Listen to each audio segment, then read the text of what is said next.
think of the Great Lakes, what images come to mind? Clear, sparkling, blue waves crashing down on the beautiful shorelines? Got it? Good. Then take that beautiful beach and add a dark, smelly, gooey oil spill. All that you'll see is that almost the entire tip of the Mitten shorelines would be coated in oil if Line 5 were to rupture. In 1953, the Canadian oil company known as Enbridge constructed twin pipelines, known as Line 5, which transport 23 million gallons of oil each day. Enbridge has not always been the best at keeping their lines intact. In 1999, Crystal Falls was polluted with 226,000 gallons of petroleum. In 2003, Bay City, Michigan was polluted with 21,000 gallons.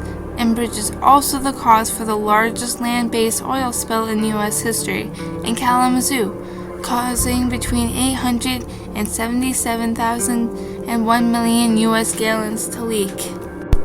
Enbridge's pipelines have leaked and broken hundreds of times, and because of the Patriot Act in 2001, a lot of information about pipelines have been very difficult to obtain because giving even the most basic information could help in terrorist attacks. Along with being able to refuse to tell us where it is, when the last safety inspection was, and what their plan is in case of an emergency has really ruined their safety reputation. Some people think we shouldn't shut the pipeline down for 3 reasons. Firstly, many people believe that the pipeline is fine. Enbridge has added structural support to the pipelines every 70 feet. Plus, the pipeline is made of strong steel and hasn't had any ruptures since it was made in 1953. The pipeline is good for the economy. It brings down oil prices and provides jobs for people. Lastly, Enbridge has a plan if the pipeline ends up breaking. They plan to detect and shut down the pipeline rupture in 3 minutes, which will roughly release 200,000 gallons. Their worst case scenario is 8 minutes, which will release roughly 1.5 million gallons. Enbridge says they can shut it down in 3 minutes, but the reaction to the Kalamazoo pipeline proves otherwise. This rupture in Line 6B was undiscovered because Enbridge saw the alarms as a minor inconvenience when it was really a rupture. Making matters worse, Enbridge's idea for fixing the problem was to increase the flow and pressure on the line to try to force the gap to close. For nearly 17 hours, Enbridge repeatedly increased the pressure until they were finally told by a local utility that Line 6B had a major rupture.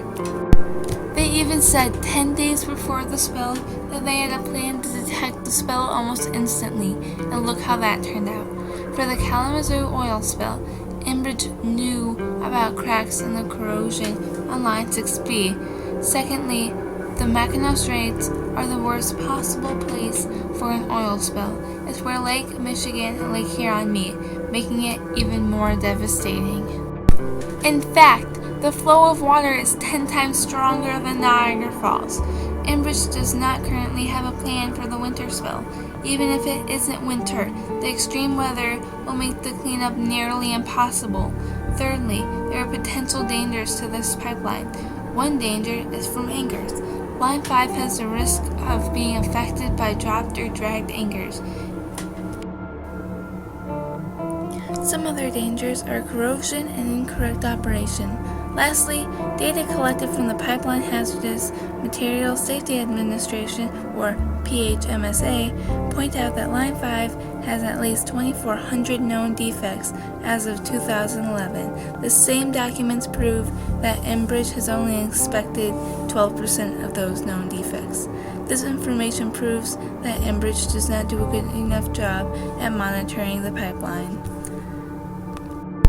If the leak lasts 3 minutes, it'll cost $9.5 million for Enbridge to clean up the spill up. Although, with the evidence pointing towards them taking longer than 3 minutes, it could be way worse, especially since the Mackinac Straits currents are strong and unpredictable. In conclusion, it would be better to shut the pipeline down and get rid of the risk of accidents.